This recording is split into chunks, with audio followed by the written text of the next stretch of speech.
Have you ever said something and instantly wished you could take it back? Maybe you snapped at someone in frustration, me, or posted something online that you later regretted. How many of us go back to our Facebook from 10 years ago and you look at the things you posted, like, what was I thinking? Who was that person? Me? Are you sure? Words are powerful. They shape our relationships, influence our decisions, and even alter lives. Now, tonight, James, or like Clay last week called him, Jamo, the brother of Jesus, deeply understood this truth. Writing to the early Christians scattered across the Roman Empire, he urged them to live out their faith practically. In James chapter 3, from verse 1 to 12, he focuses on one of the most difficult parts of our lives to control: our tongues. Do you have a tongue? Can stick it out. Think about Elon Musk, for example, one of the most influential voices in tech and business. His tweets have led to lawsuits, market changes, and global headlines. One careless word can ripple across the world. But this isn't just about public figures, it's about all of us. What we say in person, online, or even in private has weight. And James calls us to realize how serious this is. Even science backs this up. Neuroscientist Dr. Andrew Newberg has shown that words can change the brain. Positive words improve cognitive function. Negative words trigger stress. Words don't just describe reality, they shape it.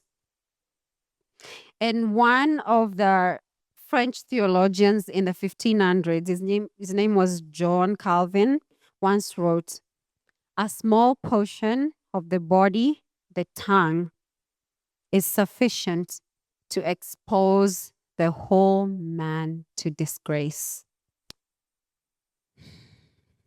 Let's get into it. I'm going to read James chapter 3 from verse 1 to 12. NIV. Not many of you should become teachers, my fellow believers, because you know that we who teach will be judged more strictly. We all stumble in many ways. Anyone who is never at fault in what they say is perfect, able to keep their whole body in check. When we put bits into the mouth of horses to make them obey us, we can turn the whole animal. Or take ships as an example. Although they are so large and are driven by strong winds, they are steered by a very small rudder whenever the pilot wants to go. Likewise, the tongue is a small part of the body, but it makes great boasts. Consider what a great forest is set on fire by a small spark. The tongue also is a fire, a world of evil among the parts of the body. It corrupts the whole body, sets the course of one's life on fire, and it sets itself set on fire by hell. All kinds of animals, birds, reptiles, and sea creatures are being tamed and have been tamed by mankind, but no human beings can tame the tongue. It is a restless evil, full of deadly poison. With the tongue we praise our Lord and Father, and with it we curse beings who have been made in God's likeness. Out of the same mouth comes praise and cursing. My brothers and sisters, this should not be. Can both fresh water and salt water flow from the same spring? My brothers and sisters, can a fig tree bear olives or a grapevine bear figs? Neither can a salt spring produce fresh water. Now, James opens up with a sobering warning. Teachers will be judged more strictly. Hi, my name is Mwende, and I am a teacher by profession. And I don't mean here at church. This is new to me. Actually, in a school, I teach first grade. Why will teachers be judged more strictly? Because their words influence others. In ancient Jewish culture, teachers were highly respected, but their words had real spiritual weight.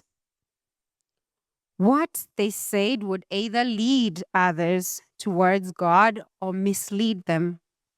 And that has not changed. I'll tell you for sure, because I teach 7-year-olds, in most cases, I hear this from parents. Whatever I say to them becomes gospel. I will tell them something, their parents will tell them something different. Do you know what their response is? But Miss Mwende said, that is what. James then uses 3 analogies to illustrate the tongue's power. A small bit in a horse's mouth controls its body. Now, for those of us who don't know what a bit is, it's right there, the second picture right there, that little thing over there, that's a bit. The first metaphor, that of guiding a horse with a bridle, is the most simple and straightforward. The rider or chariot driver directs the strength, speed, and direction of a horse much larger than himself by means of a bit in the horse's mouth, an implement which incidentally functions by pressing against the animal's tongue, quite literally. Then, the one who is able to control the horse's tongue with the bit in its mouth controls its whole body. The second one is a tiny rudder steers a massive ship. And that's a huge, huge thing to have there. And that little part, the second picture there, that tiny little part in the water, that is what that is. The metaphor of the ship's rudder introduces additional aspect to the metaphor. The captain, rudder, and the ship are analogous to the rider or driver. Bit and horse in the previous image that we saw. This time, however, we also consider the influence of outside forces like the wind and the waves that should take the ship on a different course or destroy it altogether. The captain is able to keep control of the rudder, like the person able to keep control of one's tongue can weather difficult circumstances and emerge intact and on course. And the third one that James uses is a spark can ignite a massive fire.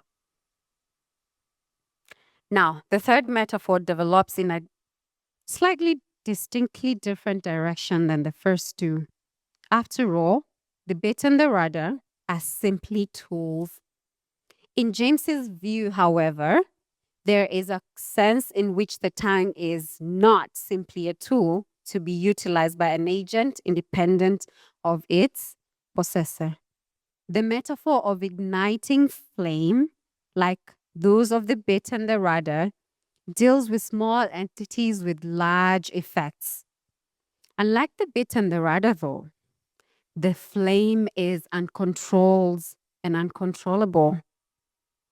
And what it sets in motion is not purposeful, but destructive. Look at that. Beautiful forests.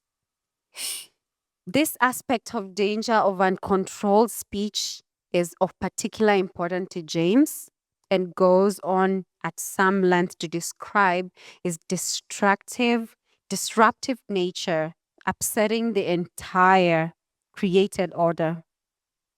Ultimately, this fire, as its source in the lasting fire of Gehenna, which is the word hell. And I just want to go a little bit into that as to what that, when he talks about that, when he's referring to the fires of hell, it's actually, Gehenna was in the ancient or the ancient Jerusalem, it was a place. Gehenna was a place. We talk about hell.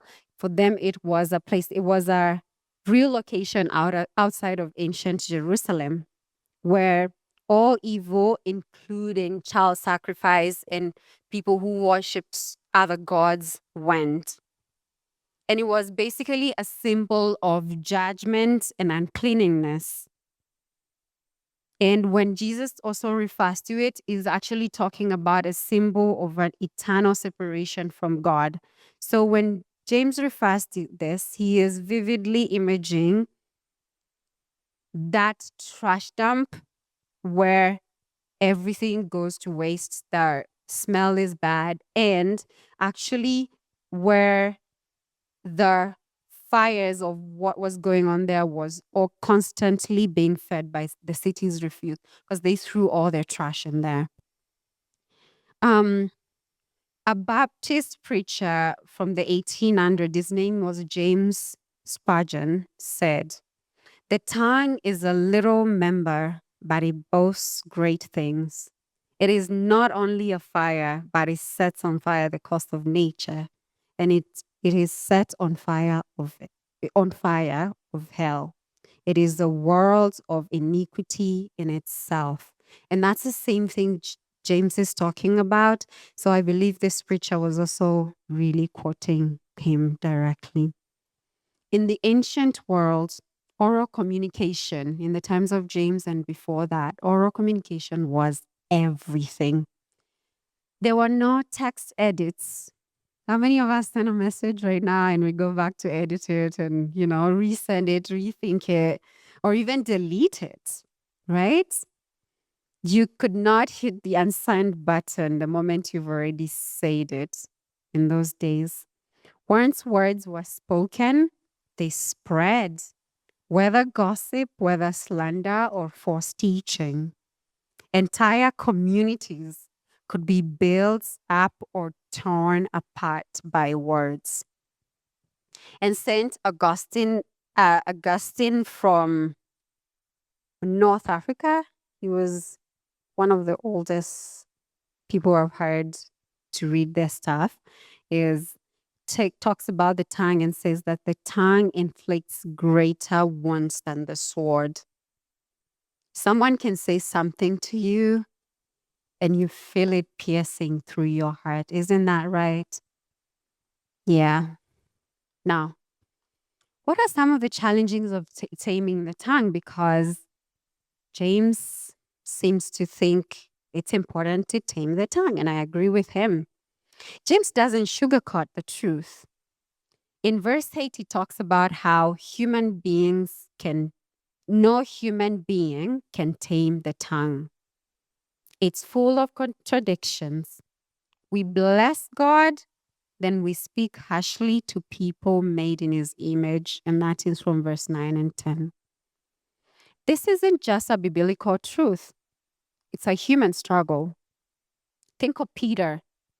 In Matthew 16, Peter talks about how Jesus is the Messiah, right? And then moments later, Jesus tells them, oh, this is going to happen. What does he do? He rebukes Jesus.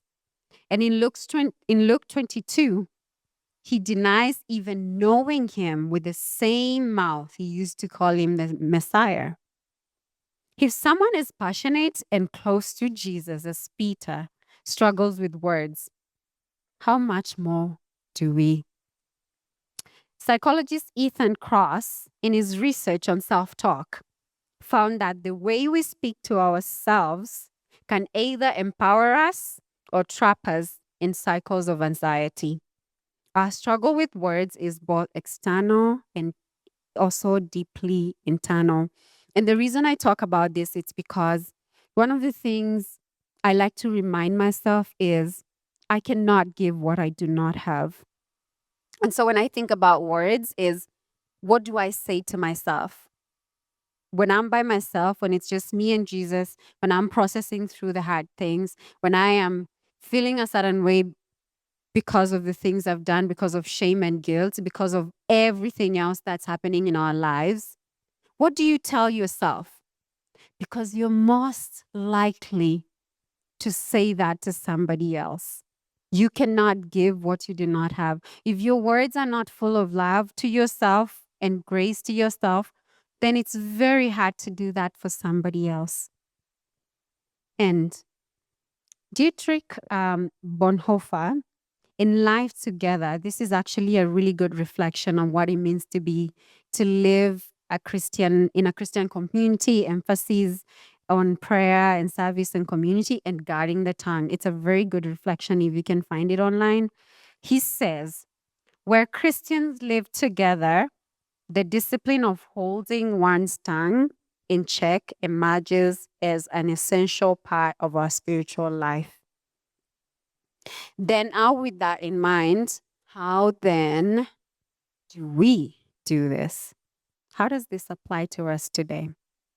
James' message still hits home in our modern world. Whether you're talking with coworkers, texting a friend, or posting online, your words matter. So, how can we respond practically? The first thing that I find helpful is pause before speaking. In Proverbs chapter 17, verse 28, it says, even fools are thought wise if they keep silent. Before reacting, ask yourself, what do you ask yourself? Do you guys know this one? Is it helpful? Is it true? And is it necessary? Number two, use words to build, not tear down. In Ephesians 4:28, tells us to speak what builds others up. Trade criticism for encouragement. Choose silence over gossip. And three, think before you post. How many of us, when we're really mad, we're just about to want to put something out there to let somebody know, whether it's in a meme, doesn't have to be your own word. You might see a meme that could be like a way of passing a message across to that person without really saying it. How many of us have done that before?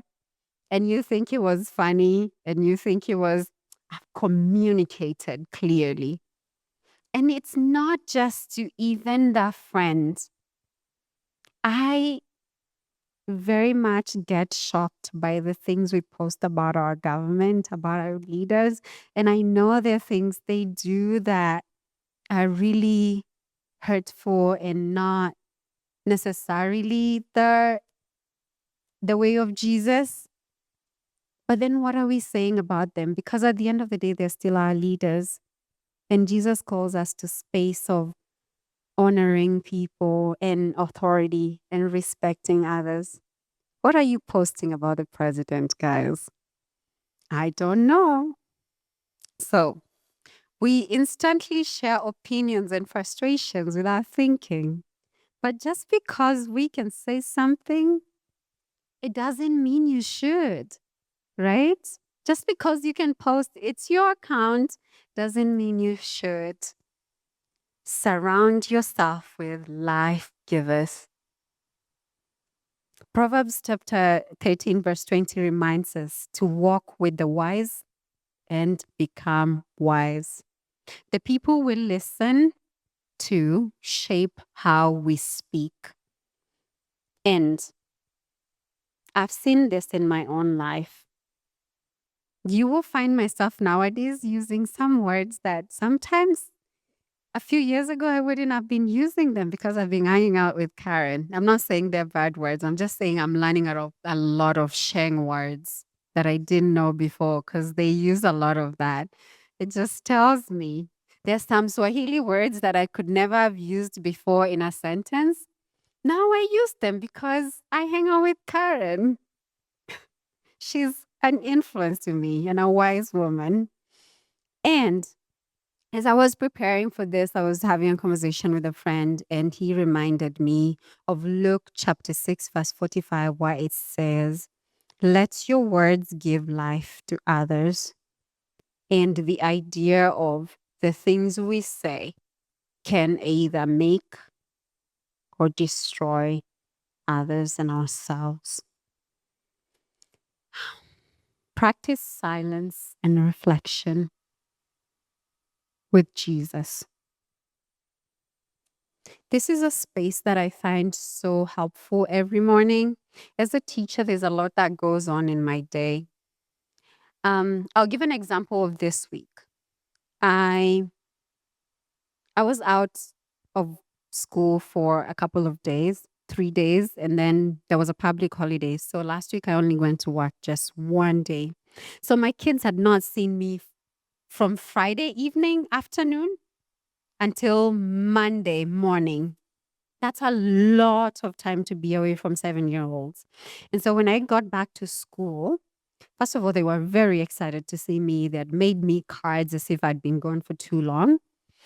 But one of the first questions that I got from one of my little girls was, when someone in this school goes for 3 days, it means they might be thinking of going to a different school. Are you going to a different school?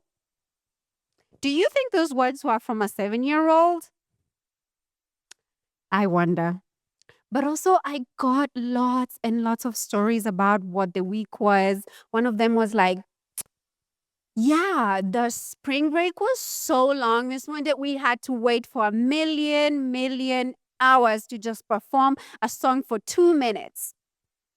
Do you think that was from a 7-year-old? I wonder. Now, the whole day I got stories about what their week was. And it was a very, very, very long time listening. Now, I'm imagining if that morning I'd woken up feeling overwhelmed, feeling anxious to be back to work, and feeling all the things, and I hadn't taken time for silence and reflection, whether I would have made it through the day.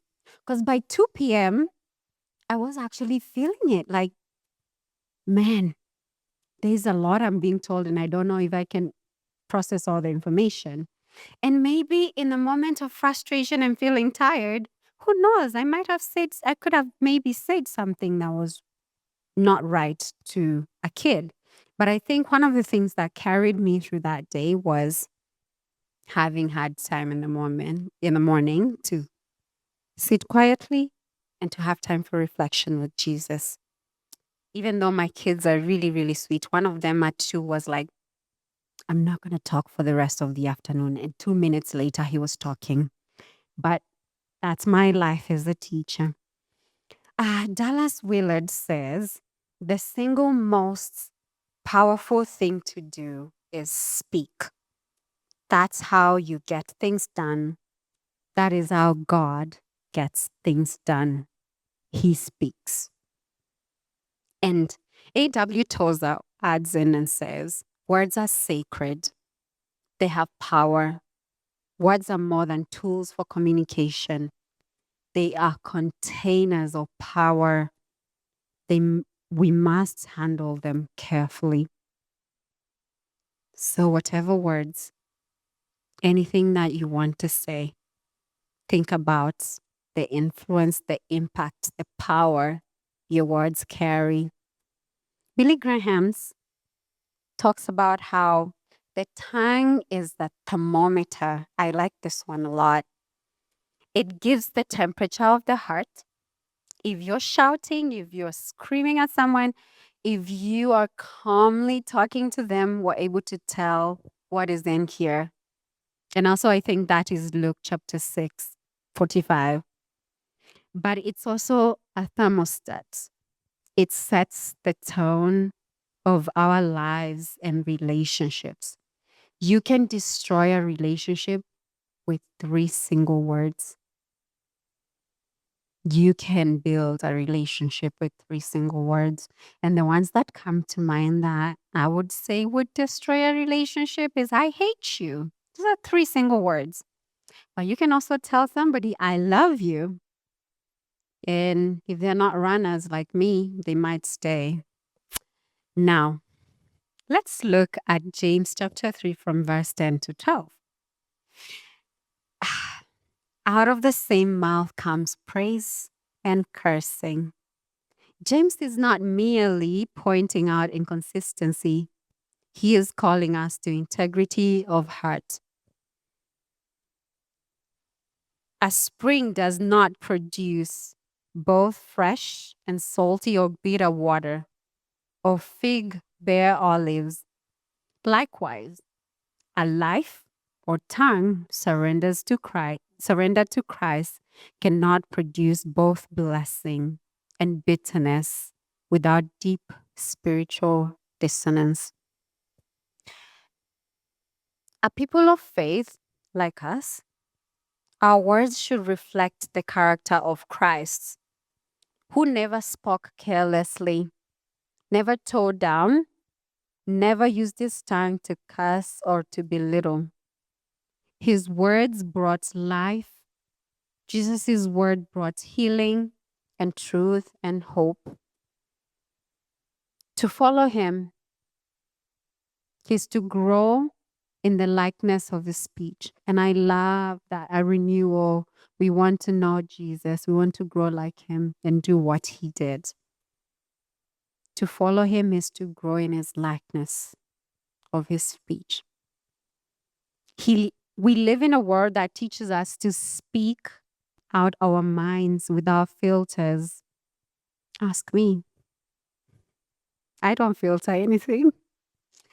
But the way of Jesus teaches us to speak with wisdom, with grace, and truth in love. I don't think what James is trying to say here is don't say anything, don't be afraid to speak up. But how are you doing it? Is it full of wisdom? Will someone be like, yeah, it hurts, but it's the truth, and I feel loved in that very moment? Is it full of grace? When we praise God on Sunday and gossip about our neighbors on Monday, or like Waise put it a few weeks ago, process with a friend about another friend on a Monday, our tongues betray a divided heart when we do that. We were here worshiping. After that, even maybe not on Monday, a few minutes later, gossiping about a friend or processing about another friend. But as the Spirit sanctifies us, our words become increasingly aligned with our faith and shaped by our devotion and empowered by God's love. So, this week, as we process through James chapter 3 from verse 1 to 12, I want you to ask yourself this question. Does my tongue reflect the living water of Christ in me? Do my words serve his purpose in the world? And with that, I want us to go into groups and do a bit of group discussions in groups of 3s, 4s, 5s, if you're comfortable to do that. And let us not be double-tongued springs.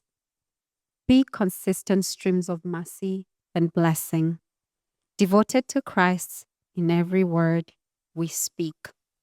Let's go into groups. And then these are the questions that I have for us tonight. Think about a time when someone's words deeply affected you, for better or worse. How did it shape you? What's one area where you struggle with your words? How can you begin surrendering that to God? How can we help each other grow into people who speak words that reflect Christ? And then we will come back and close.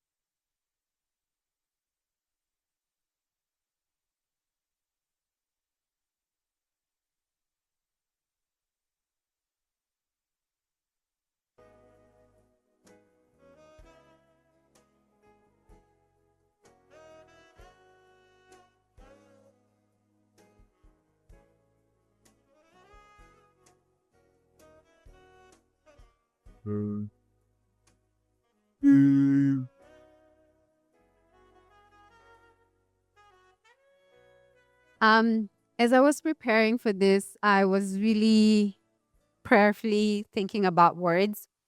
And I was thinking about how I'm sure in the different groups you've had things that were said to other people. You've thought about things that were said to you. You've thought even about things that you might have said to somebody else that probably was not the greatest moment of your life, or it could have been the best moments of your life. Maybe those words brought in beautiful blessings and made you grow and made you feel loved.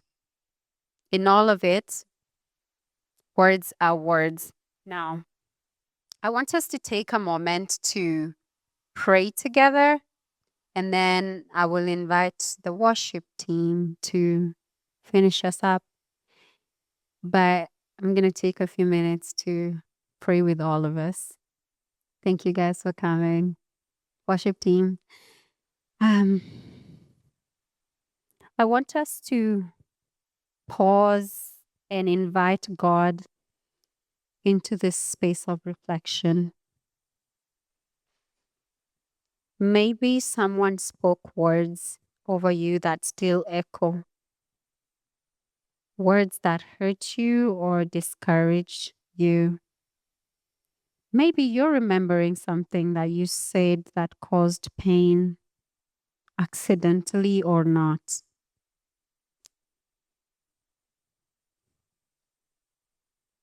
There is grace here. There is healing here. There is a chance to give thanks for life giving words and ask for God's help with the ones we struggle to speak.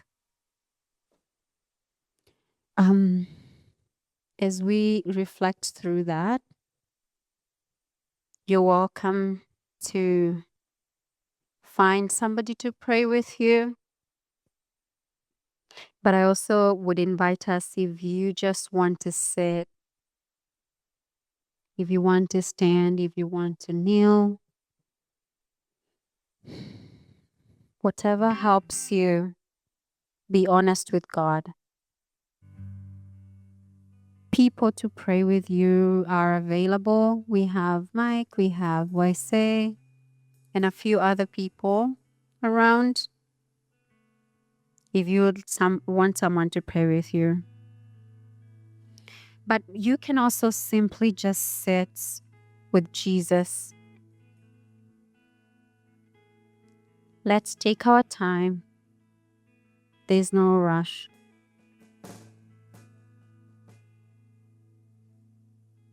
Lord Jesus,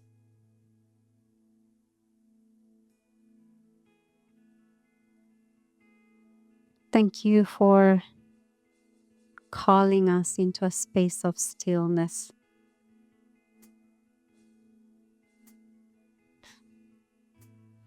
Bringing the tender places of our hearts into your light.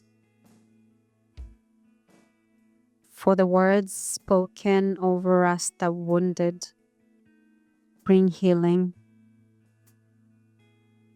For the words we've spoken that hurt others bring grace and conviction.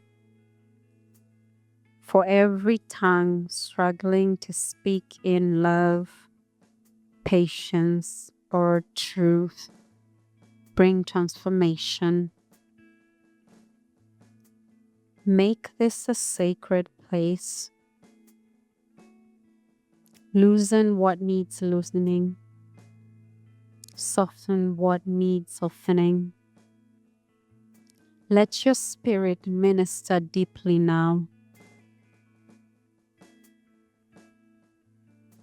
Speak, Lord, even in the silence, even in the hurt. We offer this moment to you. We surrender our words to you. Teach us to pause before we speak, to listen before we react, and to use our tongues as instruments of grace. Let our words reflect your love, kindness, and truth. May they overflow from our hearts aligned with you.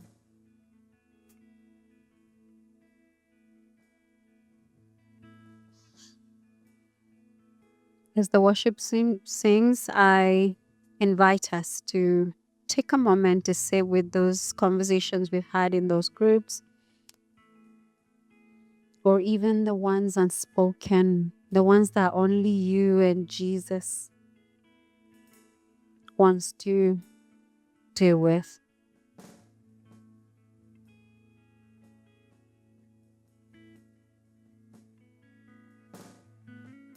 We're invited to that beautiful space of just surrendering all of it to Him. And I love that He loves us so much. He doesn't judge us for the ugly in our lives. He doesn't condemn us. He doesn't whine and complain about our actions or our decisions or our words, even the ones that cursed Him. He is such a loving Father, and He wants to love you and me tonight with words.